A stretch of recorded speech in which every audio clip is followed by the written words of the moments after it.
La construction débuta avec la pose de la première pierre le 13 octobre 1792, bien qu'il n'y ait eu aucune cérémonie officielle. Le journal tenu par le commissaire chargé de la construction du district de Columbia relate ainsi que les fondations ont été réalisées par des esclaves et Wheatus Historical Association note que la proximité des deux États esclavagistes de Virginie et du Maryland a influencé le choix de travailleurs dans cette région alors peu peuplée et que les responsables de la construction se sont tournés vers les Afro-Américains, esclaves ou libres, pour composer la principale force de travail ayant construit la Maison Blanche, le Capitole, et d'autres bâtiments gouvernementaux. 11,12.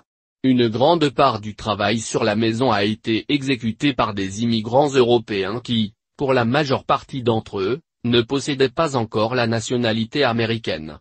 Les murs de grès ont été érigés par des immigrants écossais, tout comme la rose en haut relief et les guirlandes qui surplombent l'entrée nord 13. Quant aux briques et aux plâtreries, elles ont été réalisées par des immigrants irlandais et italiens. La construction initiale s'est étalée sur 8 années pour un coût de 232,371,83 $ américains, ce qui correspondrait à environ 2,4 millions de dollars, en valeur de 2005.